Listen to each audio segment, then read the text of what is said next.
successful. So with that, I will turn it over to our two presenters and let them take it away. Thank you, Joel. Yeah, Jana, you start. No, well, I'm just going to say it's. Thank you for having me today. This should be a really fun discussion. I worked closely with Suzana for several years, and we just have a great relationship. So hopefully, this will be a really fun hour that we spend together. Yeah, and same so here. I'll let Suzana kick it off, though. Okay, hi, I'm Suzana. Second everything Jana just said. It's so good seeing. I feel like I wanted to hug you and Joel through the screen. I miss you both so much. I'm here in Texas. So, all right, Joel, why don't we go to the next slide? And let's talk a little bit about what we're going to get into today. So we'll talk about why you would run a drip campaign. Hi, Ashley. How often you run them, or what are the development stages, and things to keep in mind when developing creative. How do you craft messaging at each stage? Then how do you monitor and adjust performance? And so I think what's important to note is that Jana is coming in from a very high level marketing position, right? And I was, I'm basically sales. So just to sort of make it your language, I'm in sales, I'm front end, I'm in charge of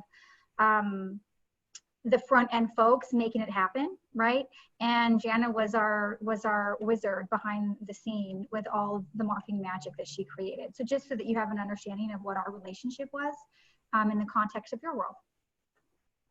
Okay, Joel.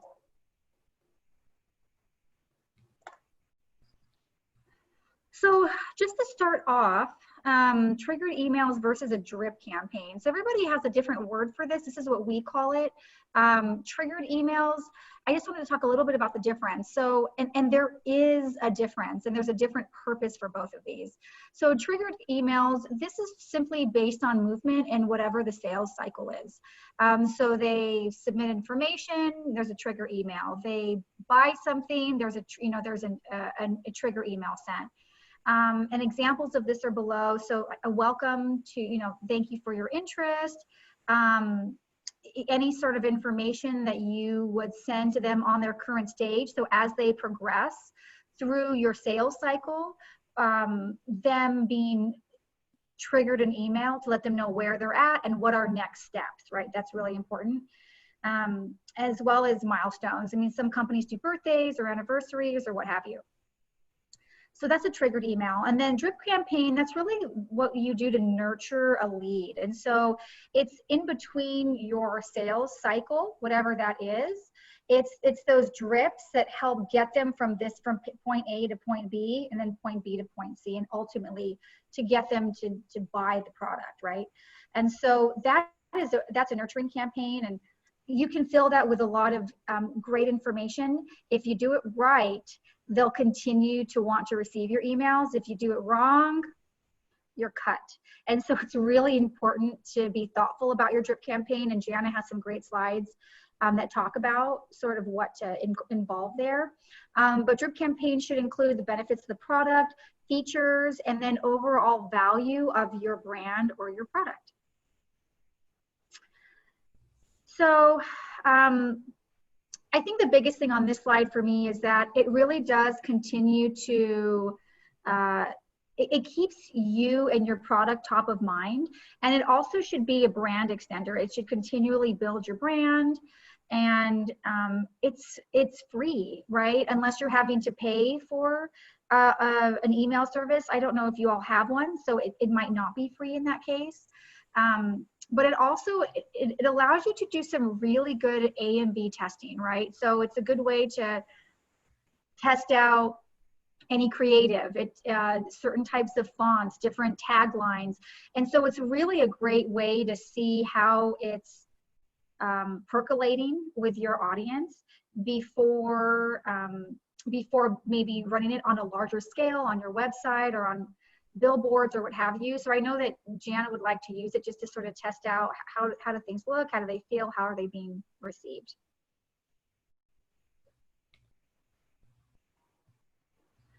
So timing here, I wish I could give you guys the silver bullet here. It's really up to the company.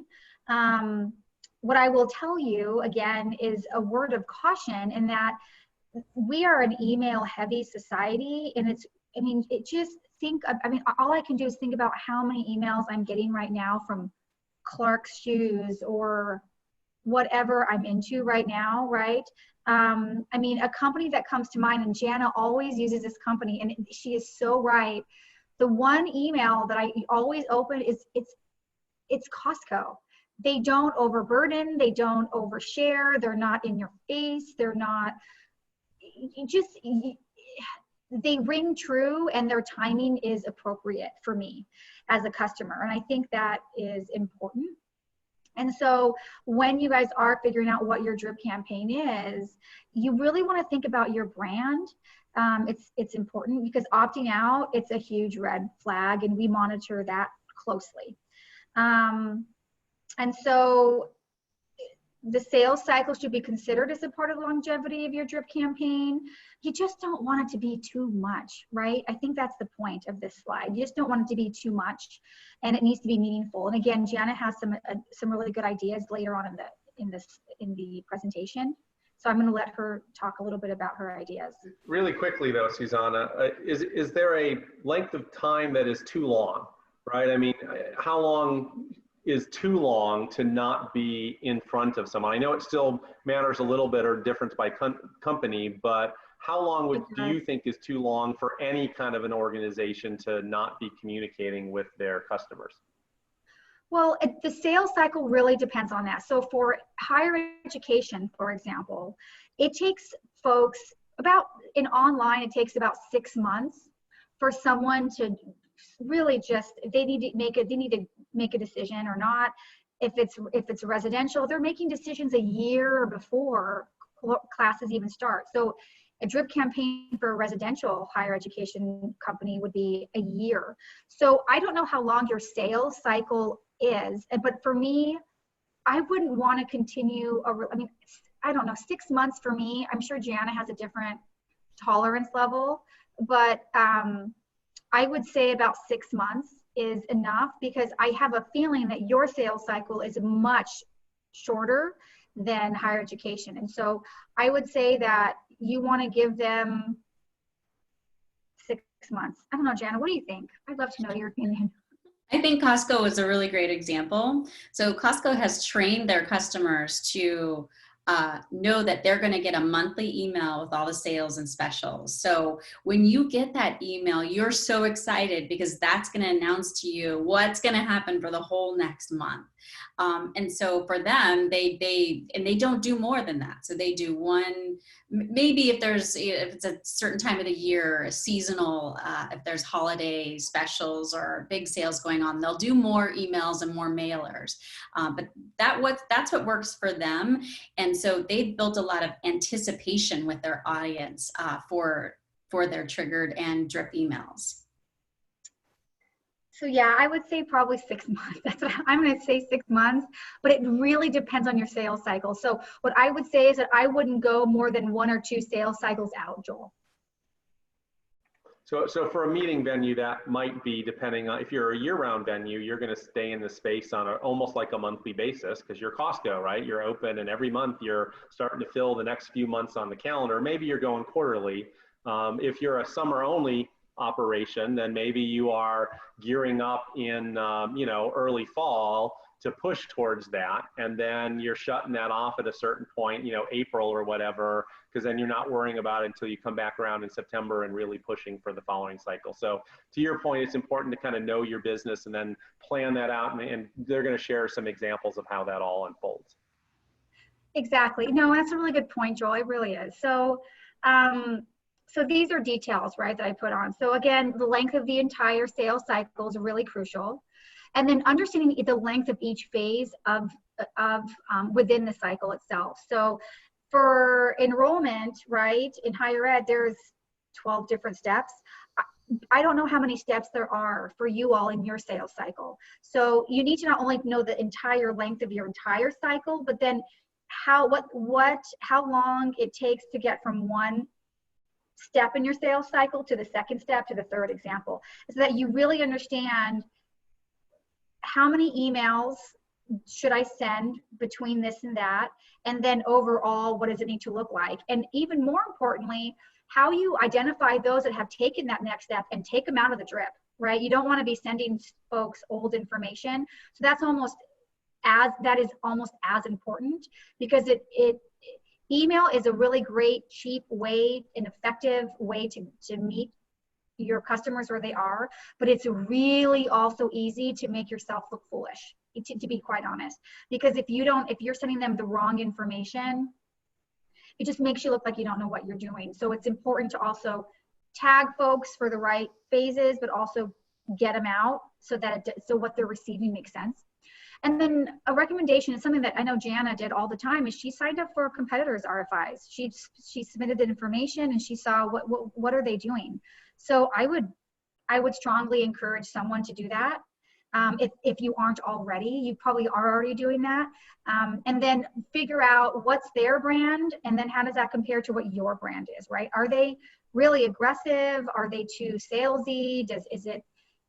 Are they funny, not professional enough? Like, who are you as a brand, right? And you can sort of help align yourself when you know what your competitors are doing. So when you're creating an email drip campaign, from a marketing perspective, we definitely will work with our enrollment teams or sales teams to understand the complete sales cycle. So our customer's journey. And I know it's going to look different for all of us here, but for us in higher ed, we wanted to follow that full funnel progress of the student from inquiry to enrollment. And so we would build out a content map of our prospective student's journey. And that would help us decide at what every phase there would be a new email, and we would definitely have to determine the goal for each email. So every email should have a goal. There could be two goals, but a primary goal is to your advantage when you're developing the content that's going to be in that email. And you also want that material to be engaging. You don't want to be a boring brand that would be the death of you. You want to be exciting and fun and evoke emotion amongst your audience. And then you'll also need to make sure that you segment your email drip campaigns by demographic, geographic, and psychographics as needed. So it'll be different for every customer.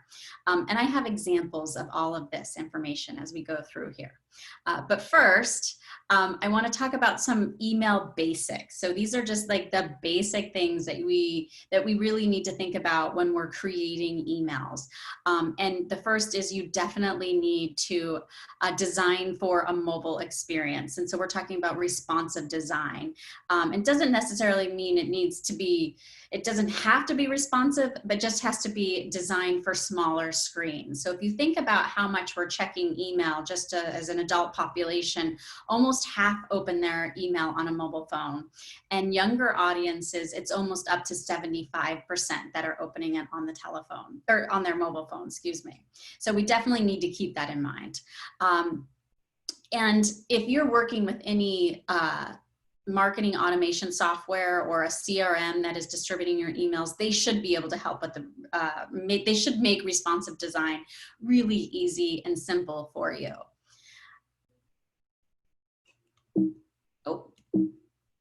I have to move the poll. I'm so sorry, Joel.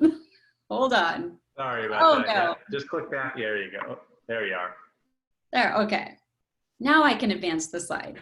Sorry about that. Nope, I can't. Hold on. There we go. Okay, so tips for making a mobile-friendly experience is one, think about white space. And so white space is mobile-friendly, but you also want to do this to improve readability. It's important that for your design that you're leaving room for a finger-focused navigation. So everybody's clicking with their fingers there. You also want to think about keeping your load times short. That's really the time that it takes for your email to pop up on your mobile phone. And it's really the big images that are causing the trouble there. So keep image sizes down, and especially they don't need to be, you don't have to use full high resolution photos for your email campaigns. And also you need to optimize the preview text. And so what I'm talking about is that text that is provided through the email server. So often you'll see the name, that the company that is sending out the email, you'll see the subject line, and then you'll also see that preview text. And they really need to work together. So you don't want repeat of the same text over and over. You want them to work together and complement each other. So content mapping, I talked about this a little bit earlier, and what we mean by content mapping is identifying the stages of the customer journey and what's going to trigger them from one phase to a next phase, and really what's the goal? What do we want our audience to do when they receive that email? And if they are going to take the action that we want them to take, does that move them into another segmentation? So it's all based on their behaviors and their actions. And so I'm going to show you today a sample of a campaign. This is one singular drip campaign that we run at the University of Arizona online. And this starts when an individual fills out an application. And as you look at the screen, you'll see diamonds, and all of the diamonds are an individual email. And you'll see there are notes for each of them. And then the squares are well, there's actually more emails than just the diamonds, but the squares following the diamonds are follow-up emails if they haven't taken an action.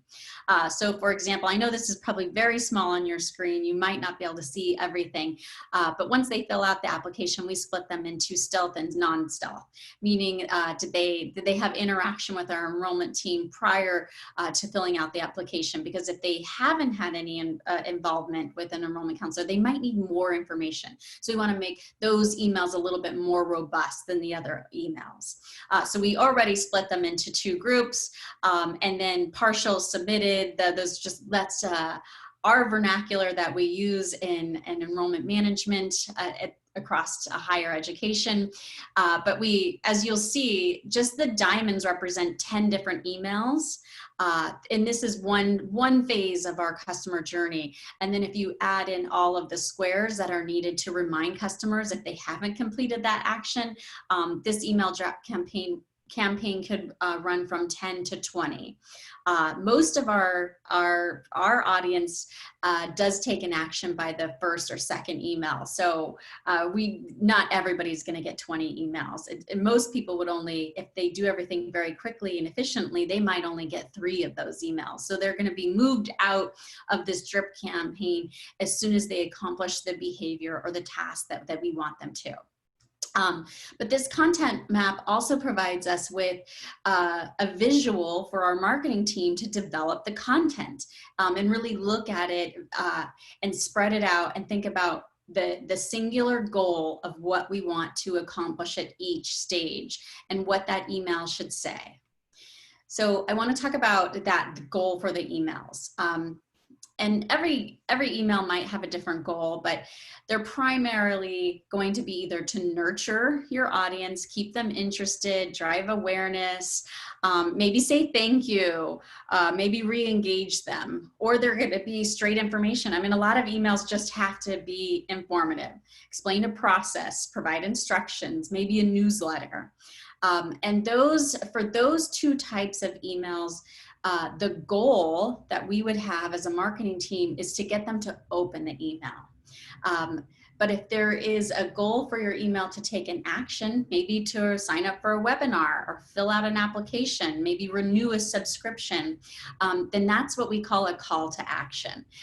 And so once you know what your purpose is for each email within your drip campaign, you'll be able to create better content. So let's talk about if your goal is to have them open an email.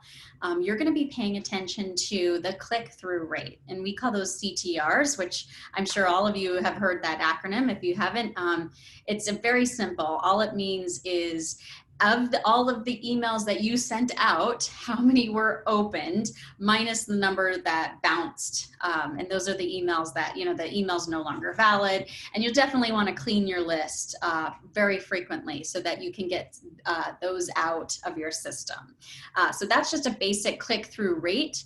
And if you can get someone to open your email, you're going to have a higher chance of them taking an action or absorbing the information. And click-through rates really vary by industry. So MailChimp has a benchmark for their open rates, which is 1.25% for the restaurant industry, up to 5.13% for the hobby sector. So it's actually really low. So if you have a 10% open rate, like, you're killing it. And if you have a highly engaged audience, you might even have a 30 or 40% open rate, which is really excellent. And you should be proud of yourselves. But the one thing that's going to get, that is most likely going to get your audience to open an email is the subject line. So it's probably the first and most important thing that a recipient checks when they're opening their email. And 64% of people say they open emails based on the subject line relevance, and personalization helps as well. So we'll talk about both of those. I just got an email today, and probably many of you did. We have Jimmy John's here in Tucson, Arizona, and they sent me an email that said NSFW, open for pics. And of course that means not safe for work. And it was from Jimmy John's, and I just thought it was hilarious. Like, of course I'm gonna open that. I wanna see that image. And it was a very, very sexy sandwich. So they did a good job. Oh, I apologize. Let me go. There we go. So when we're talking about subject lines, we really want to have our audience feel an emotion, right? So we want them to be curious, like I was with Jimmy John's, or be excited, have joy, even concern or anticipation. You want them to feel something. There needs to be an impact. And also personalization helps a lot. So we'll talk about that at the very end. So here's some example subject lines. And I'm sure all of you can think of, it would probably be really fun if you put some of your favorite subject lines in the chat while we're going through this. But I definitely recommend cutting it down. So you can use acronyms like TGIF or NSFW. We recommend not selling too much. This is your audience. You want to build trust with them. You want them to love you. So tell them about your product. Let them learn essential oils, learn what they do. I love subject lines with a question. So is this the hottest career in marketing? I mean, this probably is not the hottest career in marketing, but I love it anyways. And then we have things like including a deadline, especially as you get closer to the deadline. So we always let our prospective students know of an application deadline if it's coming up. Try a teaser. Have you seen a jacket this comfy? Like, I want to see that jacket. Don't you want to see that jacket? Like, I'm all about comfy jackets, especially for all of you in the Northeast where it's getting a little colder. You can give a command. Those work well. They're very subliminal. Words like now or take, they just work. I don't love those types of subject lines because it feels very forceful, but if you need a conversion rate to happen, definitely use a command. Or listicles, add a list. 3 tools to simplify your marketing, right? It tells your audience, I'm going to be able to learn something, and all I have to do is read 3 different things, and I'm going to walk away with a really valuable information. So it's will definitely help your CTRs. Make an announcement. This builds that anticipation and curiosity at the same time. The winners of the National Upsy and Marketing Awards are, well, of course, we're going to click it, find out who's going to win. It's always fun to be unique. Something like, not cool guys, like, you know, what's that about? You're gonna want to open it up and see it. Tell a joke. Real football fans eat sushi. I mean, they might. I don't know. You can also say something unexpected, you know, just any, and I think that's my Jimmy John's example is really, it really is a good one for this.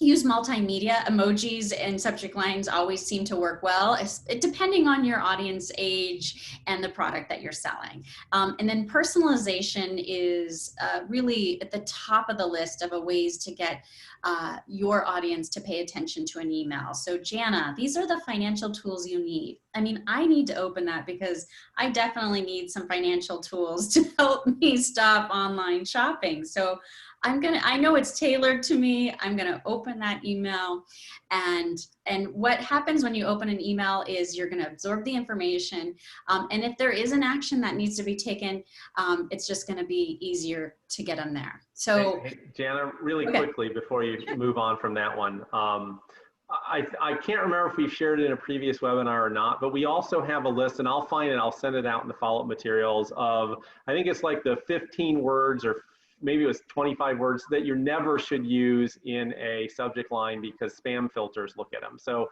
things like sales are things that, you know, spam filters say, hey, let's throw that to the junk mail, or there's, so I will find that as well too, because I think there's a balance that we have to remember between catching people's attention and getting them to open it, as opposed to what we're all used to right now, as well as Suzana pointed out earlier, this glut of stuff coming in trying to get us to buy stuff.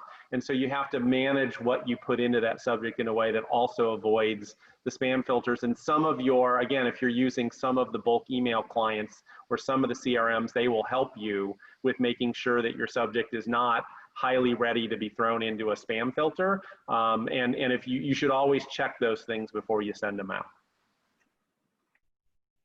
Thank you, Joel. So a call to action is what we're going to have in an email once you've opened it, right? So, and we call these a CTA, and they're most likely a button. Reasons that you should use a CTA or button is that they're eye-catching, they're clean. It's a simple way of telling your audience what you want them to do. And it seems sort of like, why do I have to tell my audience what to do? They should know what the next step is. But often, because of all the information that we are seeing throughout the day, and many of us are receiving over 100 or 200 emails a day, we just need to make it simple for our customers and our audience. Let them know that this is the easy way to get something done. And having a CTA button will increase your click-through rate, or your CTR, by 28%. That's what we found in several syndicated research studies. So here's just on the screen is just a couple examples of what a CTA button should look like. But we know that they should be action-oriented, very short and simple. And even sometimes using first person will help. So Unbounce, which is a company that I follow, they're really, really interesting digital marketing company. They shared a study showing that changing a button text from second person, so an example of that would be like start your free trial, to first person, which is start my free trial, resulted in a 90% increase in clicks. So, I mean, it's just a very small, subtle change, and it has a big difference in your results. So I'm going to share with you some of the emails that we've done at the University of Arizona. And on this slide, you'll see some of the emails that I think are the most beautiful emails I have ever seen, right? The images are gorgeous. There's these really cool icons. There's a really sweet design to it. I mean, I just love these emails when we first created them. But there's a really big problem at these emails, is that our call to action, the CTA, which is always apply now at the University of Arizona, the CTA is at the bottom. So if you're on a mobile phone, you're not going to see the CTA. And so we were finding that these emails were not effective, that people weren't accomplishing the task that we wanted them to. So as much as it broke my heart, we had to get rid of these emails and move to a whole new set of emails. So now you'll see each email has at least two calls to action, at least. There's always one at the top that's apply now. You could also click using your finger. You can click to call. But then you'll see that the red box or even the white box, which are all calls to action, are happening throughout the email. So you're going to see it sometimes 3 times as you scroll through the email. And we saw a 20% increase in our engagement with these emails versus the former emails. And believe me, I think the former ones are much more beautiful, but they weren't working. So now we have some new ones that are much more effective. And you may also notice the white space. So we always would recommend a lot of white space in your emails. It can be really fun to put a colored background or add some animation that for readability, accessibility, it's not functional for an email. So really just keep it simple, elegant, and your audience will be able to receive the information and hopefully take that action. Go ahead. Jana, talk a little bit about with these as well about kind of how you choose some of the information or maybe you're heading there. But as I look at these, again, there's a mixture of kind of text description, but also some graphical, like infographical elements. And is there kind of a science to figuring out kind of what you put in some of these messages that goes out there? Yes, I mean, the science really is in testing though. So we need to, and what we're in the process of doing now is we'll A/B test every single email and we'll move the information up and down. We'll take it out. We'll do bullets instead of paragraphs to really determine what works for our audience. To say that one thing is better than the other always is we can't really say that. It really depends on your audience and what you're selling, and things change very quickly. So we know just in this last year in 2020, the way that we are consuming information has changed. All of us are looking at screens all day versus maybe being in live meetings. And so that is even going to change the way that we're interpreting information that we see in an email. So we always have to test, but there is no really simple answer about the science behind emails. I think it's very client industry specific as to what works. But the biggest rule here is have a clear CTA, clear call to action, and of course white space, and bring about the information. So put it in bold or put a bar around it for the things that you really want your audience to remember. So I have a couple of additional creative tips for you before I hand it back to Suzana. So definitely use images. So, human beings respond to visual stimuli. And so we just know, just based on studies, emails with images generally have higher click-through rates. It's just the way it works. And that's not just true for emails. It's for display ads, billboards, something with a human person in the image always also does well, especially if they're looking at the camera or the lens or outward. It makes us stop and look at that person in the image. I always say we need to test everything. The only way to know what's working is to fix what isn't. So you got to test it, right? So you test the images, test the email subject lines, the preview text, any personalization. So test it with personalization, test it without, and compare the two. Test the messaging, the calls to action, the layout, the timing too. Like, are we doing too many emails? Would you have the same response rate if you do less email or you spread that out? All of these things are really, really important. Make sure that your emails are helpful and considerate to your audience. You don't want to burn any bridges. They will unsubscribe in a heartbeat if you do something that they don't find that's cool. And also, you want to build trust with your audience. One factor that really affects whether people click is that trust. And if you are marked as spam or junk, like Joel mentioned earlier, you're going to get a low sender score. So you don't want that. The Gmail, Yahoo, they're all measuring your sender score to determine where to send your email. So make sure that you're doing right by your customers and building their trust. And I'm going to pass it back to Suzana to help wrap us up here. Okay, great.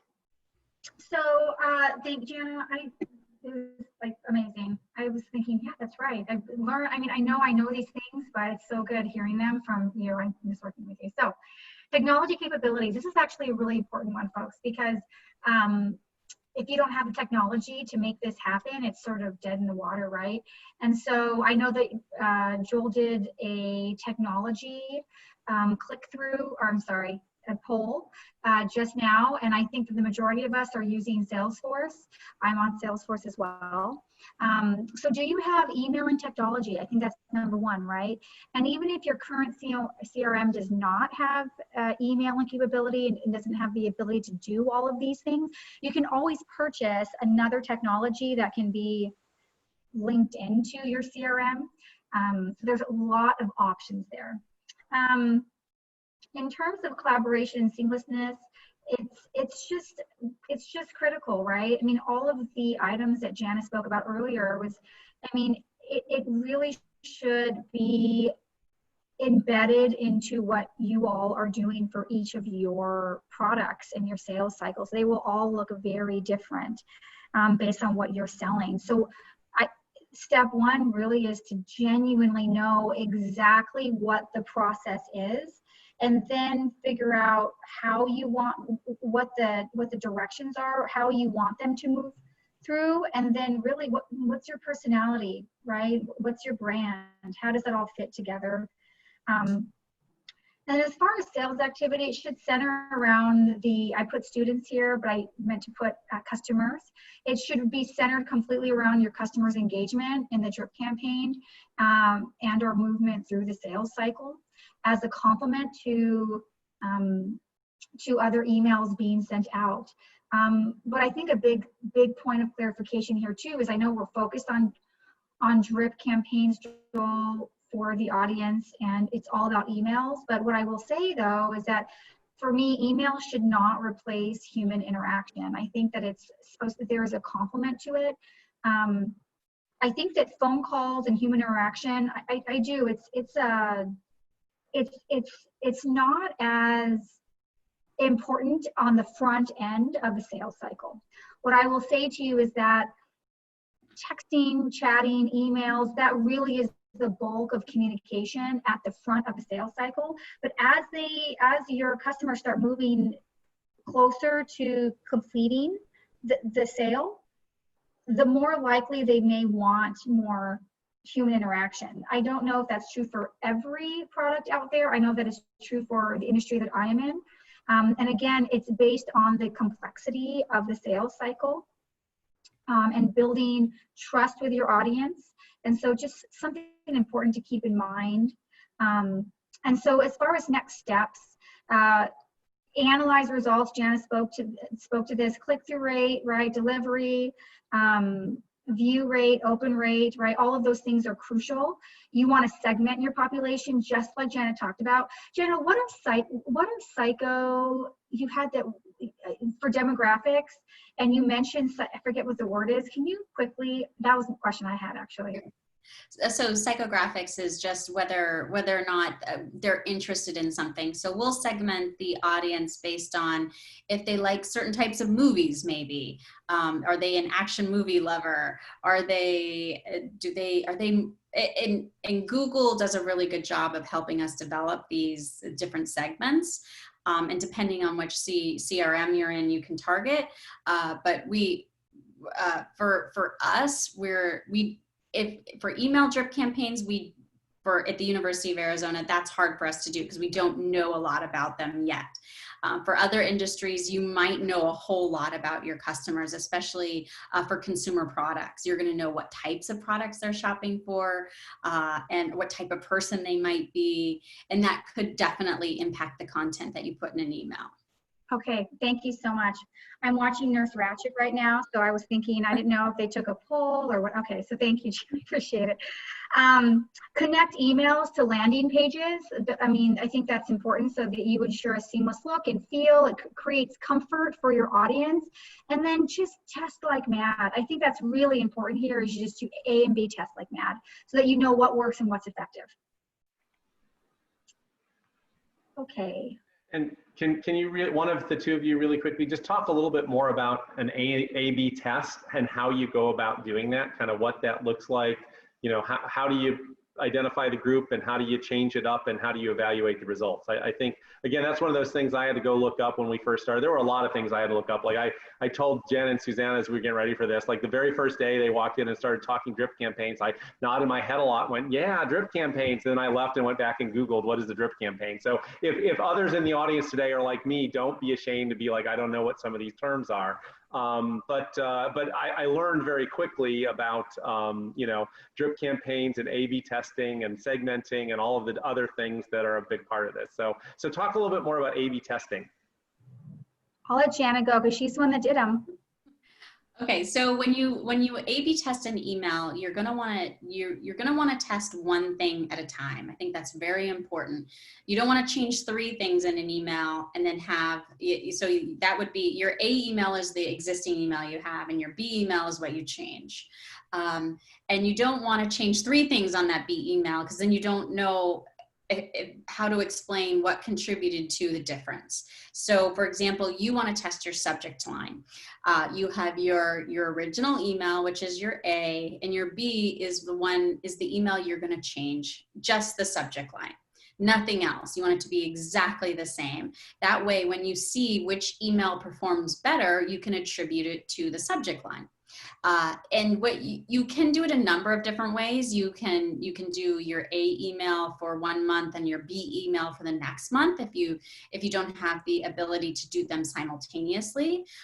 We prefer to do the test simultaneously so that any external or environmental factors won't contribute to the difference. And so we'll just say, we'll tell our CRM, you're going to send this email to half the audience and this email to the other half of the audience, completely randomized. We do A/B testing on our website quite often, which is different from email, but Google Optimize is absolutely free, and we use it all the time to A/B test images and text on our website. And I'm sure there's something very similar for any of the CRMs that you're using. I'm not on Salesforce, so I'm not quite sure what those capabilities are. So the same thing goes for images. You're going to want to do one image and another image simultaneously to half your audience.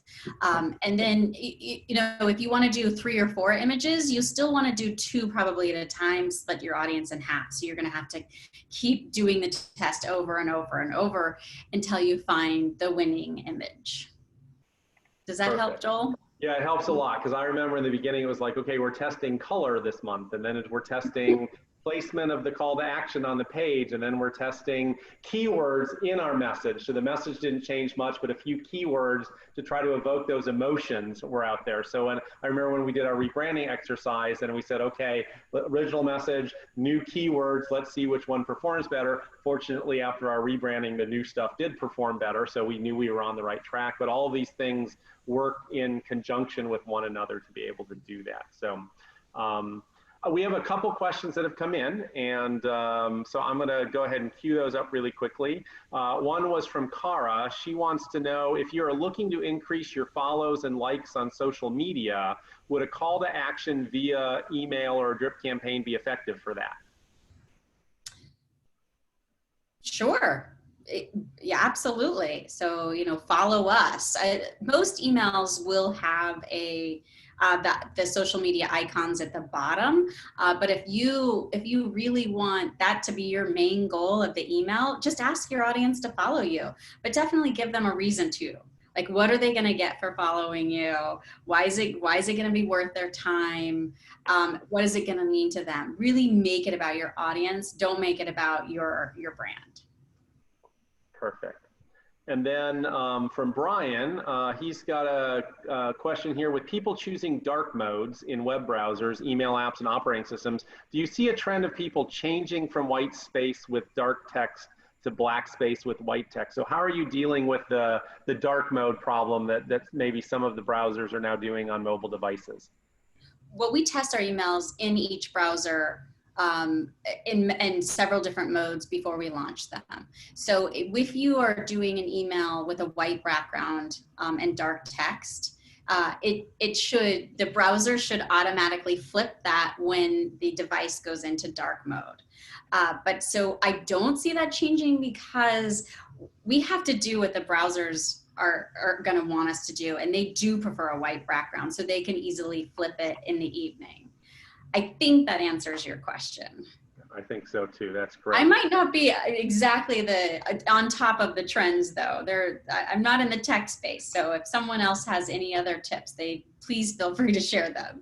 But I think it's an important question because things keep changing all the time, right? I mean, every time you get a new major operating system upgrade in like Apple, or every time you get something new as an option on the Android devices or whatever, it throws everything for a loop, and then you've got to go back. And again, to your point, good systems have responsive design, which means they'll expand and shrink and do what they need to do with those various things. But you can't just sit there on one platform and hope it all works out successfully. So you've got to test on different browsers, and you've got to have people in the organization then, like I used to be that guy that was still using Internet Explorer, but instead of Chrome, but then I'd be the guy that goes, hey, wait a second, did you know that this one's not looking right on the website, or this email came in and it was all jumbled, which is an important part of making sure that because again, I'm not the only person out there that might still be doing these things, even if I'm only doing them sometimes to be the guy that's saying, hey, I'm still on this old legacy piece of stuff, because some of your audience may be on those things too, and you just want to make sure that you're putting stuff out there as cleanly as possible for everyone out there.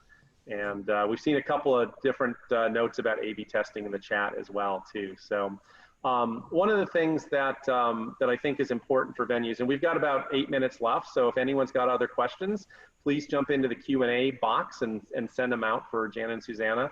But one of the things I think I wanted to just connect the dots for a few people on here today was about thinking through it from like a venue perspective. So if you're attracting planners, clearly there's a drip campaign or a couple drip campaigns around, like in Jana's case, we're trying to get people to apply, but before that, there's actually other drip campaigns that are just trying to get them to be aware of the fact that Arizona Online exists, or get them to the point of maybe connecting with a counselor, different things before they get to that stage, as well as things after that stage. So once they apply, they have tasks that they need to get done, and there are campaigns that are run to manage that. And from a venue perspective, I think sometimes we stop at thinking, I've got to get a planner interested in me, and we don't leverage these tools in a way to say, let's do some of this work on the back end for us. So once they're interested, or maybe they've expressed that they're thinking about coming next year, there's a drip campaign maybe that keeps that engagement going. And again, you don't want to send them an email every other day, but once a week or once every couple of weeks, it says, hey, you were interested, do you want to take the next step, which is maybe to engage in a consult or have me send a proposal. And once maybe they've accepted the contract, you still need to get a deposit, or you need to get guarantees, or there's different things that go into this that can all be a part of setting up, using your CRM to automate some of your processes, instead of remembering, oh my God, I have to send 3 emails today about getting deposits on these events that are coming up and things like that. So don't just think of drip campaigns solely as like attracting people into your environment. It really is about moving them through the stages of your sales process, which looks one way for attracting students to an online environment. It looks a very different way for moving a planner from interest to booking to deposit to showing up on site. But this can help you in all cases. I don't know if that triggered it. I saw Suzana nodding a bit there, because Suzana's work is a lot of times with, she runs the call centers, the teams of people, and maybe this is a great question actually for you, Suzana. How do you help train or work with people at the back end of the drip campaign when they're engaging? You said that human element's important. I know you run call centers of people that are engaging with students that are being drawn into calls and chats and things like that. A lot of our people, if they're coming from college campuses, they might be using students, or some of our venues might be using part-time or contract employees to do this stuff. So how do you make sure that they know what's going on with the drip campaign and they're communicating well with people as they're trying to move them through? A great question. I mean, in our CRM, they're able to actually see which emails have been sent as part of the CRM. And so I think that's the same with the majority of CRMs, but them knowing exactly where and what has been sent recently, and just simple training obviously is fine. But also knowing that as you're building out the drip campaigns, is that you know that it's a complement to something. What is that something? Is it a call? Are you sending personalized emails once a month? If you are, you might want to reference the drip campaigns that are being sent out. But I know that for us, we're calling our customers once a week. And so we build the drip campaign with that in mind, so that really there's a big old Gantt chart where it's email sent, calls being sent, automated triggered emails being sent, so that you can really see how they all are working together so that they're not overwhelming and that they're complementary to each other. Perfect. All right. Call out to the audience. Are there any last questions today for Suzana and Jana? Well, we just got a question in the Q&A. Yeah. Bobby's wondering, due to COVID-19, they found that some of their audience, which is university marketing for new students, they resonate less with event photos because they're not considerate of the current times that we're in or representative of that. So how has your organization adapted marketing content in regards to COVID? Well, I'll start and then I'll pass it to Suzana. For us, we're at the University of Arizona online. All of our students are online before COVID and they're online after COVID. So we didn't have to do too many alterations to our images. Although we did have a commercial in which I loved, which was set in an office building. And so we had to completely pull that commercial down because no one's going to the office anymore. And we replaced it with some really thoughtful stock video, which we think works almost as well. But I know our on-campus had to quickly retake new photos, which was complicated and difficult given that we have to social distance and wear masks, and there were certain areas of the campus we couldn't enter, but they have made a really good effort to take images of students wearing masks, and they've replaced, if you go to arizona.edu, you will see those new images up there now. And they've also made a lot of videos to help students understand how they're going to be interacting in the classroom, if at all, for this semester. And so a lot of that, they weren't able to get video or in a timely manner, so they did a lot of animation. And there's, a really skilled videographer can do some animation very quickly. I'll pass it to Suzana. No, it's really ditto. UTSA, they had to reshoot everything with masks or have people socially distant. Really simple. And I know, Courtney, you just mentioned that your CRM shows if a student's open an email, 100%. That's the same over here. And so even if a student even if they've opened an email, but they've taken no action, we still have our team call them. But knowing that they've opened an email is really important. And you're right, the CRM that we have as well, I think many of them not only show what emails have been sent, but also if they've been opened, if they clicked on a link within there. Yes, you're right. You're right on. And if there's been no forward progression, we still have our team call them. And Bobby, thanks for the question, because I think that's really important for all of our venues to be thinking about right now, is the images that they're putting out there. And as we've talked a lot about rebuilding consumer confidence in meetings and events industry, part of that is showing images of socially distant spaces or extra cleaning precautions or contactless check-in or whatever the steps are that you've taken at your venue to inspire that confidence, instead of continuing to recycle images from pre-COVID that show packed rooms, which again look beautiful, but immediately make people think, oh my gosh, I can't go into that space because look at all of those people. And so it is important to react environmentally, like Jana talked about when you're doing your A/B testing. You know, it's important to be doing all that and making sure that the environmental factors are all consistent and the same, and taking that into account as you're building your things out there. So I really I appreciate Jana and Suzana, the two of you, taking the time out of your schedules today. Of course, it's always wonderful to connect, but I really do hope for the audience that you found the information today useful. There is a lot of work that goes into this stuff, but it pays huge dividends.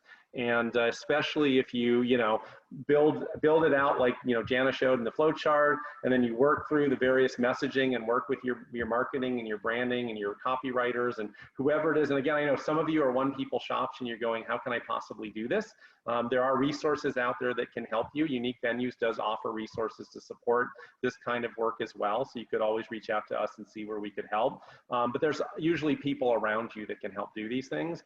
And if nothing else, one, try to drive more people into your funnel, and two, try to move them more quickly through in an automated way that lets you take advantage of kind of your features, your advantages, and your benefits of your venue and your organization to make that happen. So last chance for people to fill out the session evaluation before we go. And I'm going to do just a quick reminder to everyone here as we finish that up to, there we go to the next one. Hopefully you're seeing my screen. We have an industry expert panel next week on Wednesday the 30th, so we hope you'll join us for that. And we have more October webinars that are coming soon, and you can always see those out at www.uniqueresources.com or www.uniquevenues.com/resources out there. And finally, just one more plug out here for UVMC. If you are interested in attending, great webinar content like we've been doing the last few months. We have 2 days worth of about 4 hours, 4.5 hours a day coming up. So you can go to uniquevenues.com and click on the information link for UVMC and find out more about what's going on. And with that, I'm going to bid everyone a pleasant rest of their afternoon, since it's now afternoon everywhere. Again, thank you to our two presenters and to Allie for helping out today. And we will see you on a future Unique Venues webinar. Take care, everyone.